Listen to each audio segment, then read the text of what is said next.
На искусных танцоров смотришь с тем же чувством, что и на пылающий костер. Можно подражать танцу, но невозможно подражать полету. Взгляд девушек опущен вниз, а молодые люди серьезны, подтянуты, но при этом в каждом их движении чувствуется задорное настроение и готовность удивлять. Желание – это в первую очередь, а все остальное уже как бы в процессе репетиции, в процессе постановки все входит. Техника, корпус, осанка, ну и музыкальный слух.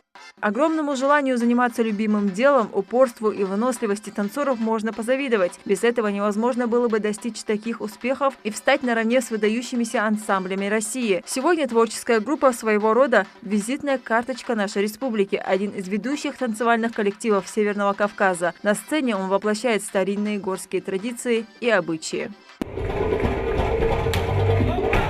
Каким трудом ковался коллектив, знают те, кто был с ним с самого начала. Условия, в которых артисты репетируют, не самые лучшие. Аварийное здание держится на импровизированных подпорках. Плюс ко всему, крыша протекает. У ансамбля же много планов и большие задачи. Очень скоро он сможет реализовать их в более комфортных условиях. Для коллектива возводится молодежный культурно-досуговый центр. Ансамблю «Ингушетия» выделены просторные помещения как для артистов, так и для административного персонала. Тут все условия, высота, акустика зала, помещение рассчитано специально для большого коллектива.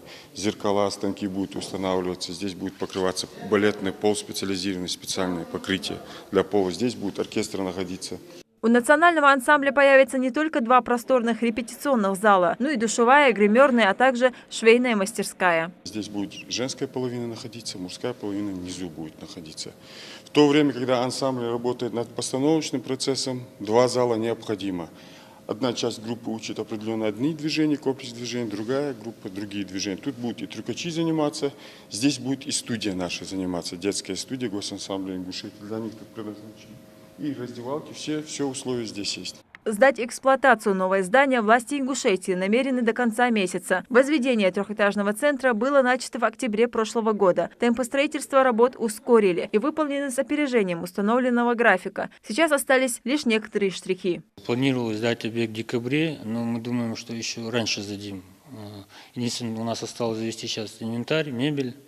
В принципе, мы уже готовы. Наравне с залами здесь готовят и новую большую гардеробную. Это у нас будет костюмерный цех, долгожданный. У нас очень дорогие костюмы, дорогие инструменты находились в таком помещении, сырость, где они не должны находиться, где все портится.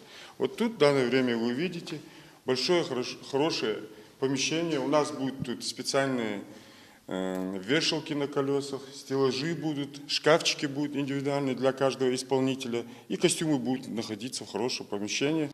Культурно-досуговый центр будет включать в себя кинотеатр, актовый зал на 135 мест, тренажерный комплекс, а также художественные мастерские. Все условия для нашей молодежи. Однако больше всех открытия ждет, конечно, ансамбль «Ингушетия». Коллектив планирует создать в нем больше хореографических произведений, способствующих воспитанию молодежи, формированию высоких эстетических вкусов и сохранению культурного наследия Ингушетии.